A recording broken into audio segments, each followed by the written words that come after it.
This one is almost 100 kilos lighter than the car it replaces. 100 kilograms, well, it's nearly an entire Jeremy Clarkson. That's a significant weight saving. Mazda has achieved this feat by employing something called the gram strategy. Now, this is not to be confused with the business plan from Scarface. What it means in Mazda land is shaving off a gram here and there. For instance, in any car, there's bits of the glass that you can't see hidden inside the body, hidden inside the doors. The glass is heavy, so Mazda have made holes, taken out pieces of that glass. And if you just shave off a gram here and there, those grams add up to become kilograms. But despite the minimalism, you don't feel like you're sitting in a prison cell. It's a nice place to be. I've got, well, everything I need. Touch screens, sat nav, interfaces with my telephone, all of that stuff. It's a car. So far then, all is well. But before I get too carried away, there are a couple of not-so-good things about this new MX-5. The first problem is not really the car's fault at all, but I should mention it. It's the image of the MX-5.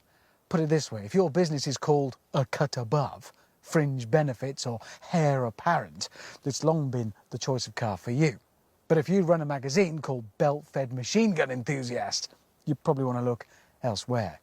The second problem is the looks. I can see what they've done. They've given a cute little car a frown. It's the whole angry puppy thing.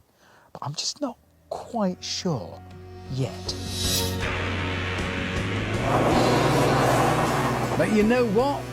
These are tiny ripples in what is otherwise an ocean of brilliance. God, I love this thing. It's brilliant.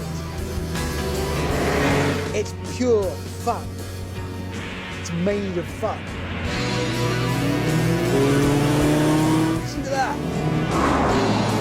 I know when I get back to the studio, Jeremy's going to be standing there pointing at an Alfa Romeo 4C saying this is the lightweight car to have.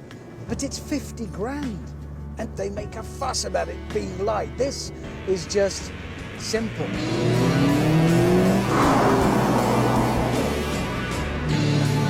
I love this. I'm just made up with this.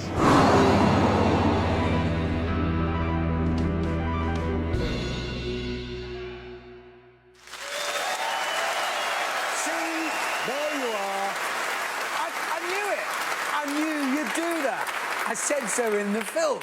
But look, the fact is you could buy 2 MX-5s, no, 2.5, for the price of 1 Alfa. Yes, but the Alfa Romeo is lighter. How do you know? Every time we ask Alfa how much it weighs, they send us a different number. Because they're not troubled with specific details like that. If you build a car that's as much fun as this with a carbon fibre tub chassis, you take it for a drive, you don't weigh it.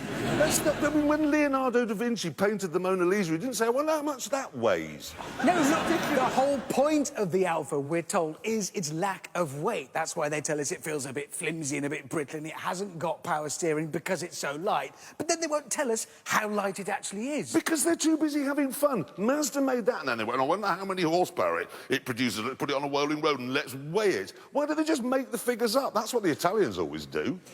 They do. Right, once Alfa finally give us the convertible version of this, let's get it together with the Mazda and we'll sort out which is best.